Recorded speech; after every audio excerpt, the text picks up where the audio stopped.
The greatest gift that I got is grit. Resilient, I don't know how to quit.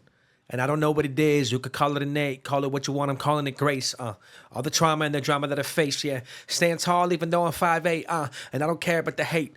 I got faith in my God. I don't know if you relate, You miss 100% of the shots you never take, but I'm not afraid to make a mistake, I might fail in your face, but you can never call me a fake. I know I have faith, Nah, I never played safe. I'm just wired different. Yeah, my wire's different. Yeah, my vibe's different. And my drive's different. I've been to the bottom, I survived different. I've been lifted from the pit. They thought I was down and out. They doubted the kid. They doubted myself. But I'm proud of myself. I found a way up, a way out. Now I stand up and stand out, no doubt. Woo! I've been lifted from the pit. Thought I was down and out. They doubted the kid. They doubted myself. But I'm proud of myself. I found a way up, a way out. Now I stand up and stand out, no doubt. Every moment of adversity, it's like a year university.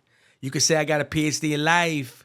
Not but always doing right, I took L's and I turned them into lessons. I gave them hell, God turned them into blessings. I'm confessing that I'm still taking hits and I'm still in the ring, but I'm still throwing fists. The greatest gift that I got is grit. Resilient, I don't know how to quit.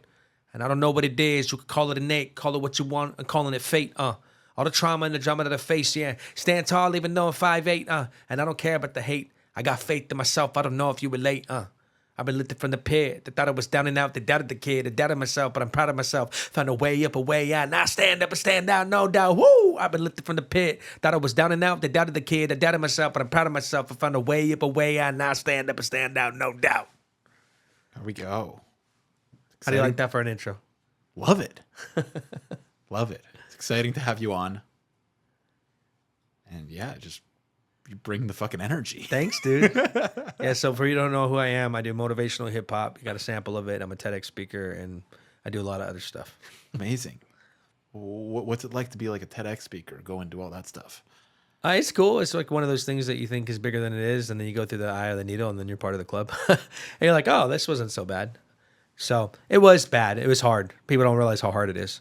Everybody thinks it's easier than it is.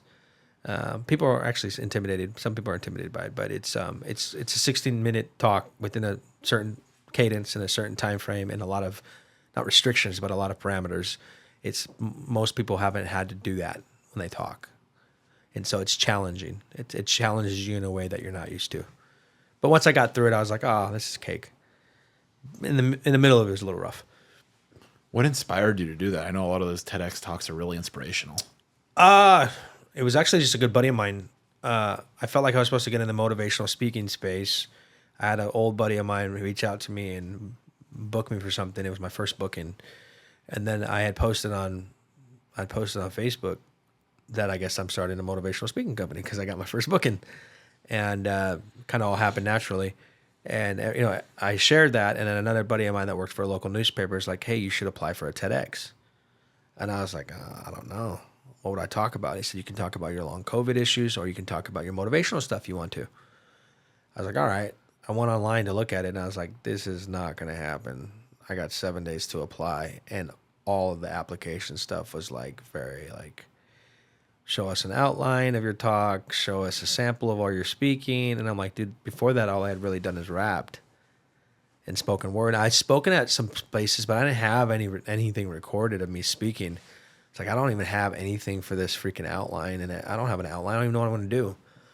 So I came to a moment where I was like, almost got in my head and wasn't going to apply for it because I like to prepare. And I was like, it's not in my control. I only have a few days, and I don't have time to really apply and prepare in 7 days. So I was like, you know what? If I don't go for it, I'm going to guarantee I'm not going to get it. And if I go for it and I get it, it's an act of God because I didn't plan on it. Because 0.006% is some ridiculous low percentage of people who apply for one get one. Wow. So who's the guy that's last minute told about it, not prepared, and doesn't have any speaking, going to get it? That's not going to happen. But I did use my marketing skill set, which is like, here's my background, here are the awards I got, here's what my skill set is, here's what I could talk about. I just threw up on the application. I don't have any outlines. Here's what I could talk about this, I could talk about that. Oh, by the way, here's a music video I did for long COVID of me rapping about how angry I am about long COVID. And they picked me, which is crazy. But come to find out, TEDx had been focusing on music because they want to start integrating musicians and music. So you can actually get a TEDx of just music. You can go up there and do a full song set, which is kind of dope. And since I was doing music, I kind of I was set apart because they're like, ooh, this is kind of what we want. So Crazy. Yeah, the whole story is pretty crazy. It's a lot longer than that, but that's basically it in a nutshell. I didn't plan on getting it. I didn't think I was going to get it. It was last minute. I didn't follow the application process, but I still went for it. That's the lesson. I had nothing to lose.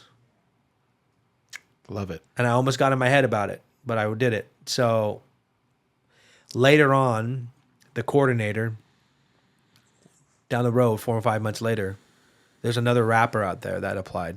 And the guy was pretty big for the local area. He had opened up for Kevin Gates and Tech Nine, and he was well known out there. And this person who ran the TEDx knew him from high school. And they have when you go through the voting process, they have a board. So it's not like one of your homies can just pick you. It's pretty. They have a board. They have multiple layers. But he told me, this guy who I was cool with afterwards, he said, "I didn't pick you. I picked him." He said, "God picked you.